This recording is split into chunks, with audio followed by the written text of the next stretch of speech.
we obviously have four amazing people up here. We've heard from Amanda Ackman, of course, Carolee Smith from our Commonwealth neighbours, so Australia and Canada. And tomorrow we're going to be hearing from Dawn Hawkins, who is one of the great leading advocates around trying to stop sexual exploitation in the world, coming out of the United States, Idaho in particular. And of course, Jeff Johnson from Focus on the Family, also from the United States. So I thought I'd just start with actually an exceptionally easy and simple question, because many of you have travelled a long way. You are from different parts of the world. And it's not to take away from the seriousness of tonight, but if you were to give us one very quick indicator of why where you live is an amazing place for us to go and visit. And this is just to make sure the microphones are working as much as anything. So I think Colorado for you, Jeff. Why should we come to Colorado? Oh, it's beautiful, the mountains. Every day I drive down a hill to focus on the family, and I get to see Pikes Peak up there in the distance, and I get to see from the Air Force Academy,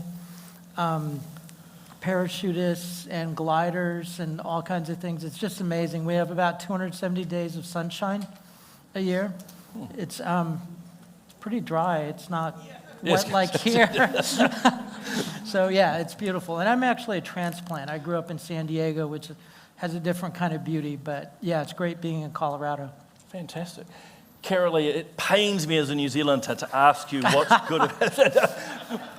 Why Australia? Why Queensland? I've just spent the last 11 days touring the North Island, and I love it. So, you know, there's no competition, hands down. But I'm on the mid-north coast of New South Wales, so about 4 hours north of Sydney. I don't like Sydney at all. We always say the view in the rearview mirror is the best thing about Sydney. Where I live, we have probably not mountains, we have hills maybe, Yeah, a river. I live on 100 acres where you can't see a neighbour, which is really lovely at times. But we have fantastic beaches, fantastic people, lots of animals. That we've gone in the bush here, and I'm always going, oh, what's going to come out at me? But there's nothing. But we have spiders and snakes and kangaroos and koalas. We have it all, so come and see us. Dawn, I think Idaho, you were telling me this morning on an interview, is the state home for you now. Yes, I moved from Washington, D.C. to Idaho just about a month ago, and so it's new for me, and I'm discovering a lot. But we have two moose families as our neighbors, and it's so magical. And the other thing, I know you said one, but I mean, I've lived in D.C. for 18 years or so, and there people are just doing their thing, and there's no socialization, there's no community. And in Idaho, it's everyone's talking to you. It's been a culture shock for me, but I really love the connection and the warmth. And last but of course not least, our friends in Canada. I'm from Calgary, Alberta, which is in the west, so the Rocky Mountains are the highlight there. And right now I live in the capital city of Ottawa, where you can go skating outdoors on the canal. Ooh. There you go. Free advertising for other countries. We probably shouldn't be doing that with the number of New Zealanders who are leaving the country at the moment, but that's no longer my responsibility. Just don't get injured while you're skating. A question for each of you, and you can take it either way, really, is how do you stay positive? You know, we've heard two sets of stories tonight, and we're going to hear more tomorrow, but how do you and yourselves keep positive? Or as even the title of the forum is, how do you keep that courage going? And if this applies, what has been one of the successes in the last 12 months? I feel a bit odd asking Carolee this after the 3 losses you've just had, but how do you keep positive? And what has been something positive that's happened for you? And Dawn, if I might throw you in it, because I'm just quite random. Well, I think for me, it's when I feel like I'm called to this work, and so I feel supported in that way, but also we're winning. I've been able to take on a lot of the big tech companies, the pornography companies, and we win. And when I see that again and again, if we just raise our voices and don't accept kind of this status quo, and we make progress, it just is like this adrenaline rush I keep seeking again and again, and And I would like you all to see that too, because we don't have to accept sexual exploitation. And we can challenge it whenever and wherever we are witnessing it, and we can change entire systems that way. Carol Lee. Faith, family, community, definitely. My faith, my relationship with Jesus is we're right, he wins. So I'm not shocked by the losses. I'm not losing. We're not losing, and I'm not seeing the wins in the natural yet. But we win. Like, nothing can change this reality. Man-made laws don't change the laws that God wrote, and so. I'm just privileged, really. You know, we say all the time, the scriptures just come so to life when you're in these kind of battles, when you are being salt and light. And blessed are you who are persecuted. Not that it's a persecution, a physical persecution, but I'm insulted. I'm called horrendous names. I'm labelled violent, all of these sort of things. But bring it on. Like, if that's where the blessing is, that's where I want to be. I want to be in the heart of God's will. There's no better place to be. That's where I thrive.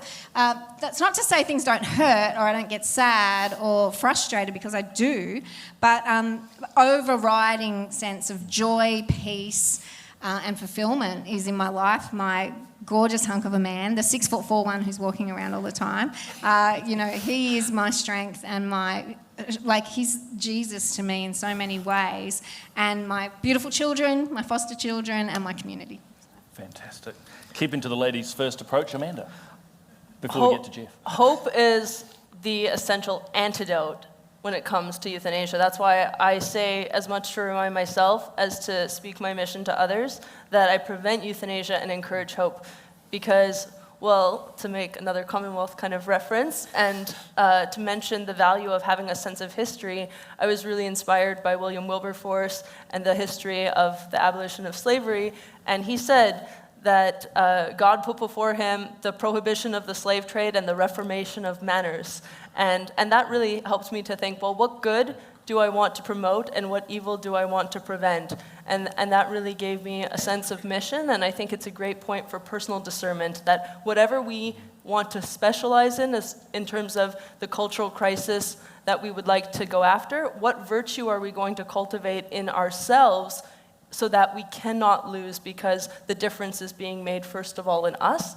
And lastly, I want to say, in discerning the crucial dimension of having hope in this conversation, I mentioned that the euthanasia expansion on the basis of disability and mental illness was happening during COVID. And at that time, I worked with a friend to create a short film while I was working in the office of a member of parliament. And that short film deals with depression, suicide attempts, and self-harm. And I remember strategizing with how we would script it. And I said to the team, we've got to write this in such a way that people will like, love, and share a video that talks about depression, suicide, and self-harm. And they just looked at me like, what? But if we would have aggravated the despair and the malaise that people were already feeling amidst the pandemic, compounded by the issue, then that would have been detrimental to the very good we sought to promote. So we created a positive framing around that campaign, more of a tell me to stay attitude to the euthanasia crisis. And Jeff, last but not least, positivity. Well, it's interesting. I gave a talk on this. I think Bob heard it a year ago to a group of people, how to maintain hope in the midst of what we're looking at. Because I do look at a lot of dark issues in writing for Focus on the Family. And I had 3 ideas for people. And I have to be real deliberate about this. So I have to shift my focus deliberately towards beauty. And some of that I do through gardening, and I'm learning to paint watercolor. So I have to look at beauty that way. Secondly, I heard this from a pastor some years ago. He said, if you want to be encouraged, look at where God is working, where he's moving in something. And then lastly, like Carol Lee mentioned, just shifting my focus towards God himself in the midst of all this. No, thank you. Turning to you, Amanda, and look, we've got piles of questions here. So I do just want to indicate I am actually taking your questions on my phone, not checking my Facebook or Snapchat or anything like that. A lot of people, Amanda, are asking around, obviously, mental illness, autism, depression, and some have also asked about the expansion of MAID towards children. And just in the last couple of days, you and I have talked about a committee of the Canadian Parliament, which is, I think, recommending the expansion into children. Do you just want to Sure. touch on those, also linking that to what is happening here in New Zealand, an amendment bill which basically says let's be like Canada? Currently, euthanasia is restricted to 18 and up, and so adults in Canada. And yet, as you mentioned, there is this push to move to mature minors. And so if you have a Google alert on mature minors, there's really two issues in which that term gets used, and they're our issues. And so there was also a parliamentary committee, the head of the Quebec College of Physicians and Surgeons, and so the medical association in the second most populous province, actually recommended euthanasia for babies, infants, he said, with severe deformities and abnormalities. And he actually slipped this line into the clip when he was testifying before Parliament, that this would be to relieve the suffering of the parents, not the child. So the real sense of vulnerable life as a burden there. So that's that piece. And then when euthanasia was expanded on the basis of disability, that includes neurological conditions. And so autism is not a mental illness, it's a neurological condition. And so we have had cases where persons with autism have been approved for euthanasia. One of the most notable cases was a 27-year-old in my hometown with autism was proved, even this language is so sinister, and a doctor was going to come to kill her in her family home, and only at the 11th hour was her father able to obtain a medical injunction, but he had to basically deplete his savings, fighting a legal cost to try and save his daughter's life. And well, thank God she's still alive, euthanasia continues to be wielded as a kind of tool of manipulation. Like, if I don't get my way, then I'll just die. But with the idleness to those threats that might have been in the past, now the threat is so much more serious because the recognition and affirmation that comes along when doctors kick into high gear. Briefly, I heard a story, actually, a woman gave a testimony in another Canadian province. She was struggling with mental illness, was trying to get psychiatric help. She was told it would be a year and a half before she got it. She made an application to the MAID care coordination team, and she heard back right away. And she heard back so fast that she recanted. She revoked her request because she got spooked at how quickly the MAID team got back to her compared to the mental health. Yeah. Why do you, I mean, sorry, it's a follow-up question in some ways. Why do you, trying to, it's a cruel question because I'm trying to put you into the mind of a New Zealand Libertarian Party, which also flirts with anarchy, called the ACT Party. Why would they look towards, sorry, you can't take the politician out of me completely. Why would they look to Canada? Why would a country like New Zealand say, look, we want to look at Canada rather than Oregon or a Belgium?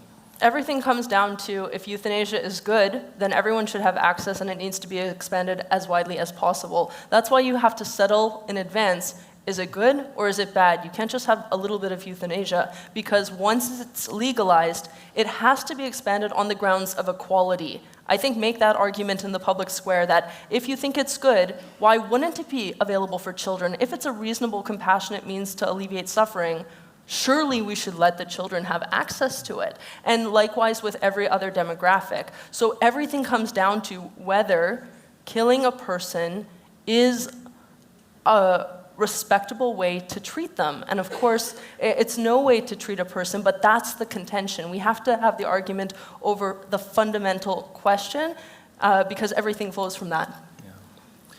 Carolee, moving to your good self, sort of an observation that I, and I'm sure many others have made, what you're going through. You're accused of violence, of vilification, of being bullied and so forth. And yet, I think the reasonable-minded can look at it that it's the complete opposite. In fact, a lot of this transgenderist agenda is effectively bullying. Men, by and large, bullying their way into women's spaces. We've seen here in New Zealand the violence against women wanting to talk about being women. You are now suffering, for want of a better word, that, again, that bullying, that vilification of the violence from themselves. I mean, is that not plainly obvious to Australians and others who the real bullies are, and that the bullies are projecting their own selves onto others, like you? Yeah, somewhat. And I think, Bob earlier said that, the vast majority of good people in New Zealand know and can see through the agenda. I think it's the same in Australia, but unfortunately it's those in power that have the power and are wielding the power. But this might be my opportunity too to say that there's very different reasons why girls identify as male and vice versa. And for girls, it's usually identifying out of being a woman, being a sexualised object. They've been traumatised or abused or perhaps have autism or on the spectrum, and it's trying to desexualise themselves, whereas the majority, and this is a generalisation mind you, but the majority of males who identify as female are being hypersexualised. It is because of pornography, it is because of, they've been so perhaps bullied themselves in life or downtrodden that suddenly when they go down these rabbit holes, when they identify as a woman, they feel like they have the power. They can now have special privileges and access to our sports spaces and services that they can, part of the fantasy, the autogynephilia, is to dominate women. And so to dominate women, you have, rampant access to our spaces and services, our dignity, our fairness, the things that men should be standing up and protecting women for in a true society. So it's very different reasons. And look, I have no ill will towards these men. I don't... I feel like I pray for them. I want them to know Jesus. I want them to have no freedom. I want the truth to set them free. I struggle, I'll be honest here, my forgiveness to extend to people like Julia Gillard or to judges or government who pawns in this, I guess, or who use their power and exercise their power to intimidate, threaten, harass, gaslight, all of those things, myself and others in this room and around the world. So, a follow-up question on that, and it was one that, amongst many that came from the floor, is, and others are very welcome to engage into this as well, why does it appear that within that trans space, so many women, biological women, are some of the most strong, vociferous supporters of that? Yeah, I mean, I can only speculate because I'm not one of them, but I think it's because, we have been so brainwashed into this. You have to be tolerant and the equality and all of those sort of things that they feel like they're being champions in this space, but it's a real handmaiden sort of thing. They're just participating in that misogyny and that downtroddenness and...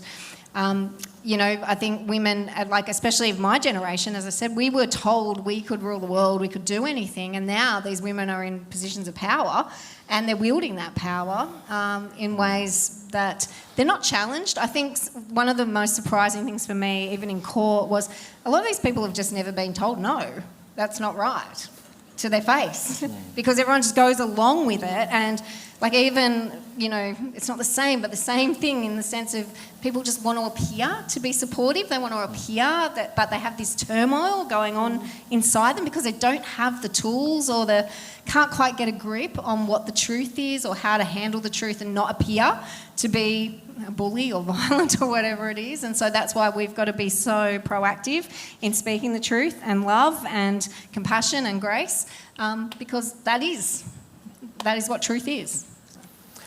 Can I dive Please. in for a second? I'm not a woman. So I don't know how... I don't always understand how women think. But part of the... That's the answer of the night. And you never could. No. I learned years ago that my job is to celebrate women, not necessarily to try to understand them.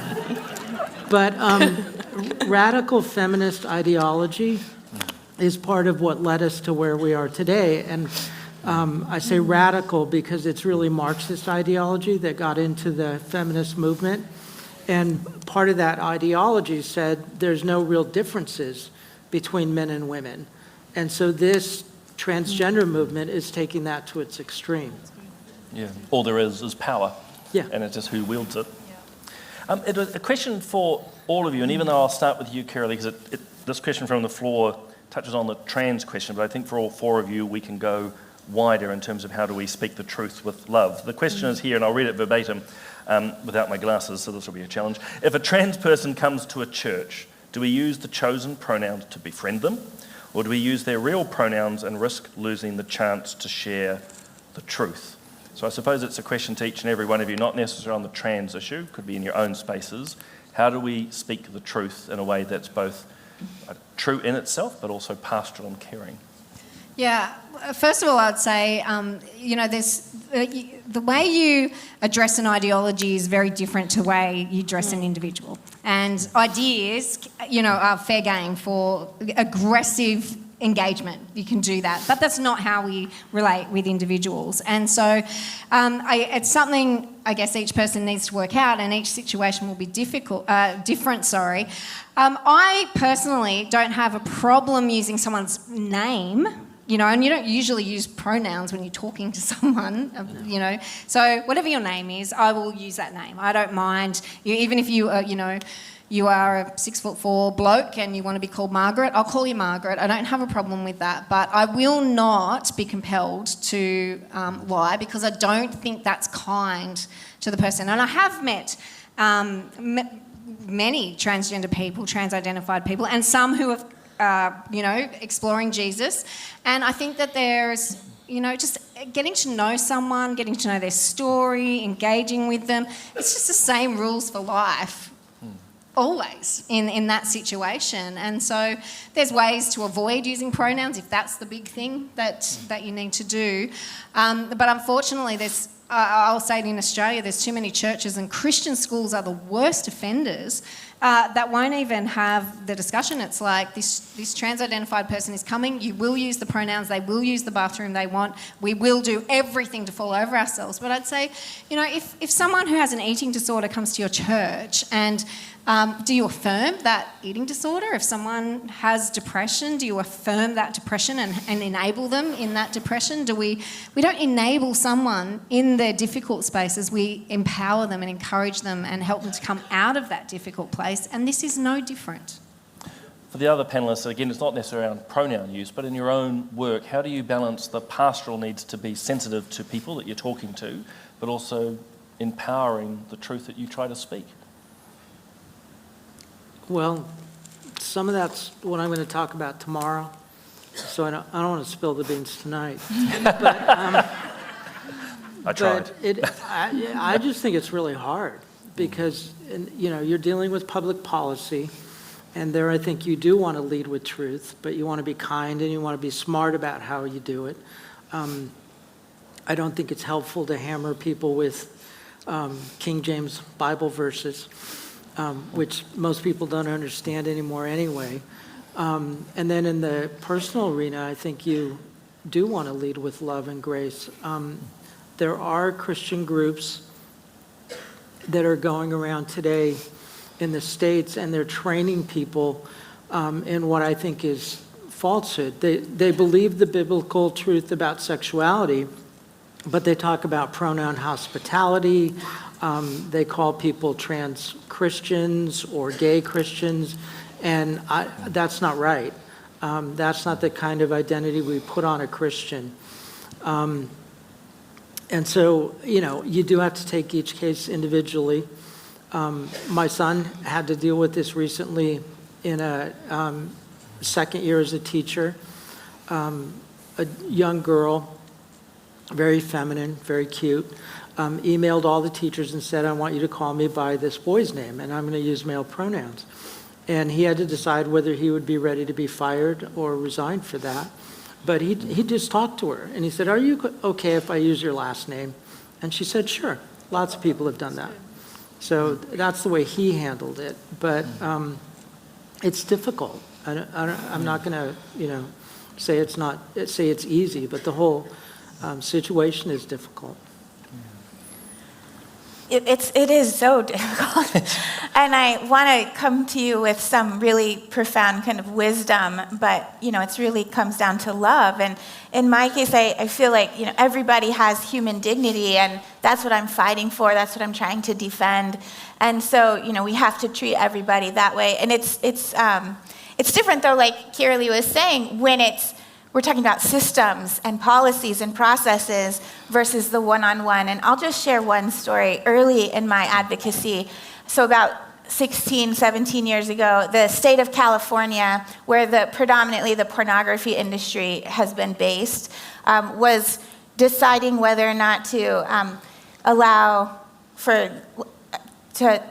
pornography studios to not use condoms. And my strategy is to regulate as much as we can the sex industry in order to make it difficult for them to operate. And so we did not want them to not have to use condoms, and not to even talk about the immense harm that would cause to those who were being abused in the pornography industry. But I showed up to testify, and there were two women who were victims of the pornography industry, I would argue, who were testifying on the other side. And they were angry and mad, and they called me all these horrible names. How could I go and take this from them? And I just responded with love and respect. I talked to them after the testimonies were given, and we had a great conversation, ultimately.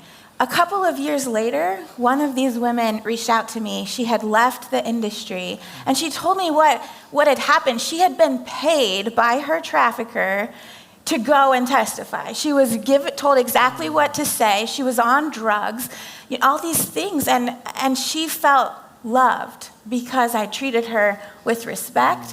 And she has become a very strong advocate for women and about the abuses in the pornography industry as well. And I don't have the answers other than we just try to love, especially when it's one-on-one. When I was in university, I had a philosophy professor, and I was at office hours with him one-on-one, and he started grilling me on abortion. And he said, "You're pro-life?" And I said, "Yes." And he said, "Well, what about rape? What about incest?" And I was discussing this with him for several minutes. And then I said to him, not acknowledging the humanity of the unborn really undercuts the grief of miscarriage. And when I said that, he froze. And he started to shake a little bit, and he said, "You don't know who you're talking to." And he didn't really have to say any more, but I realized the reason why he was not aligning with the pro-life position was not because he didn't think enough of the unborn, but because he thought so much of the child that he and his wife had lost to miscarriage. And that really moved me, and it really softened my heart. And so now when I have casual conversations, for example, on a plane, and someone says, "Well, I think I'm in favor of euthanasia," I usually ask a question like, "Who are you thinking of right now?" And they open up and they tell me exactly who they have in mind. They tell me their name and they tell me the story. And sometimes they'll explain the specific condition or the specific illness that person had, and I'll say, "So that's the circumstance, that's the threshold where euthanasia seems justified?" And they'll say, "Yeah, I think so." And I'll say, "Well, what if there's someone in that exact condition or worse who doesn't want to end their life early? Are they free?" And then they realize that the fact of having criteria does undermine the real freedom, because there then isn't the choice for all of those people who would fit the criteria but would not make the choice. And so it's very patient accompaniment, but that "who are you thinking of right now?" and waiting for the answer. My thanks to all four of you on that question. As four leaders in your respective field, you are dealing with this day after day, and I think there's a real wisdom in sharing that. Amanda, to you, it's one very short question and a longer one. One of the questions that's come through Slido was wondering, are there studies coming out of Canada of seniors being more concerned now, worried about euthanasia and what it means for them? The line I used the other day is, is the doctor coming into the hospice here to kill me or heal me? Is there studies in that space? I don't know about studies. It still seems very much at the level of anecdotes. I think the challenge is that how to talk about it. It's a bit of a shameful thing. The fact that you're then belonging to a demographic that is eligible to have your death hastened. I'll just say that I detect the insecurity on the faces of the elderly to whom I speak. And this is why I particularly sense this call for my life as a young person, because It's the opposite of euthanasia, that I exercise a preference for the elderly in a world that is not doing that. I think when I look in people's eyes and there's this kind of connection where it's like, oh, we have an advocate, someone's young who's seeing our value, because it's hard for people to defend themselves. Our responsibility is to defend each other, and it brings me great joy to do that for older adults. And a follow-up question on that. You talked, Amanda's been in the country for a few days, and I've had the great pleasure of listening to a few of her talks, each of them actually wonderfully original. But you've talked a few times in passing about affectionate pressure. I just wonder if you might share that with the audience. Yeah, this is a beautiful phrase I heard actually from Pope Francis. He says that the responsibility of young people is to combat the elderly's tendency toward pessimism through affectionate pressure. And I just love that. But really, it's a call for all of us to combat a tendency toward pessimism, dejection, maybe even at a conference fraught with heavy issues, to combat cynicism with affectionate pressure, with the pressure that is lovingly insistent. Oh, I must come visit you. I must check up on you. And we have to cultivate this in the culture step by step. When you wonder what can you do to build a better culture around death and dying in New Zealand, it's go to that funeral. It's go visit that person in that hospital. Sign up for the intergenerational opportunities. It's all of these little deeds that compose a culture of life. So yeah, especially for we nice, peaceful societies that just sometimes seek to get along, where might you be called to practice a little affectionate pressure to people in your life? I think it's insightful in itself, but it's also making me realize that when my wife keeps asking me to do things, that's affectionate pressure.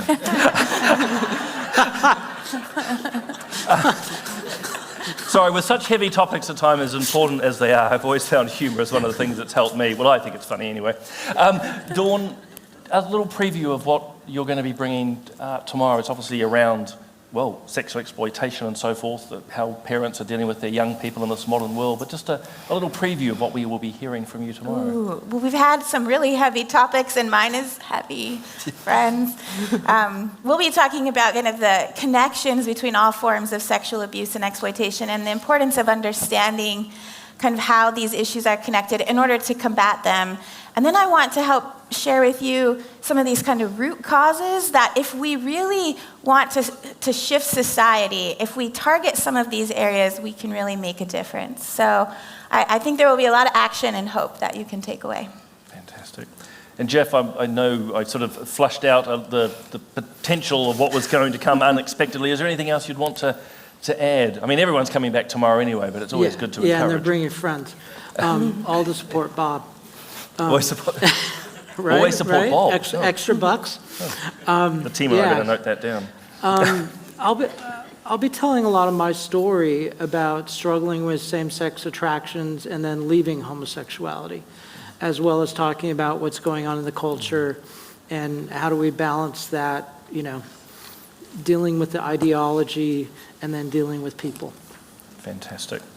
Guys, I think we might leave it there. We obviously have a very big and full day tomorrow. Bob's going to come back up on stage in a moment and give you the final notices, but we're going to be having another Q&A tomorrow, even more time, and again with our 4 speakers. But would you join me in thanking Amanda, Dawn, Kiralee and Jeff?